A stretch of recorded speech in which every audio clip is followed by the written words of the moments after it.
ఢాకా విమానాశ్రయంలో జరిగిన అగ్ని ప్రమాదం వేల కోట్ల నష్టాన్ని మిగిల్చింది. దాదాపు $1 బిలియన్ నష్టం సంభవించిందని అంచనా వేస్తున్నారు. ఢాకా హస్రత్ షాజ్లాల్ అంతర్జాతీయ విమానాశ్రయంలో అక్టోబర్ 18న భారీ అగ్ని ప్రమాదం సంభవించింది. కార్గో టెర్మినల్లో జరిగిన ప్రమాదంలో దిగుమతి చేసుకున్న ముడి సరుకుతో పాటు ఎక్స్పోర్ట్ చేయాల్సిన బట్టలు, శాంపిల్స్ అగ్నికి ఆహుతయ్యాయి. శనివారం సాయంత్రం మొదలైన మంటలు 2 రోజుల వరకు అదుపులోకి రాలేదు. ఈ ప్రమాదం కారణంగా ఫ్లైట్స్ రాకపోకలు కూడా ఆపేశారు. అగ్ని ప్రమాదానికి కారణాలపై దర్యాప్తు జరుగుతోంది.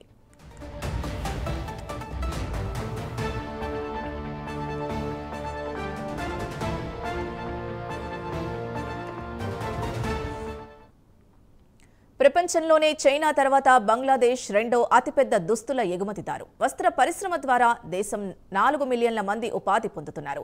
జీడీపీలో 10% పైగా ఈ పరిశ్రమ నుండే వస్తోంది.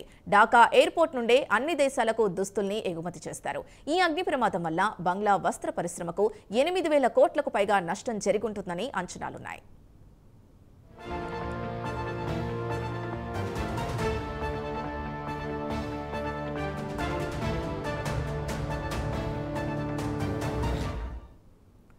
బంగ్లాదేశ్లో ఒక్క వారంలోనే 3 అగ్ని ప్రమాదాలు జరిగాయి. మంగళవారం నాడు ఢాకాలోనే ఓ గార్మెంట్ ఫ్యాక్టరీలో జరిగిన ప్రమాదంలో 16 మంది చనిపోయారు.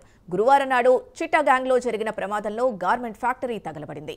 లేటెస్ట్ గా జరిగిన ప్రమాదం బంగ్లా టెక్స్టైల్ ఇండస్ట్రీకి భారీ నష్టాన్నే మిగిల్చింది.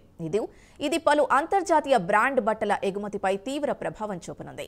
దేశంలోని దాదాపు 250కి పైగా ఫ్యాక్టరీలకు ఈ కార్గో కాంప్లెక్స్ నుంచే రా మెటీరియల్ రవాణా అవుతుంది. ఇక్కడి నుండే ఎక్స్పోర్ట్ కూడా అవుతుంది.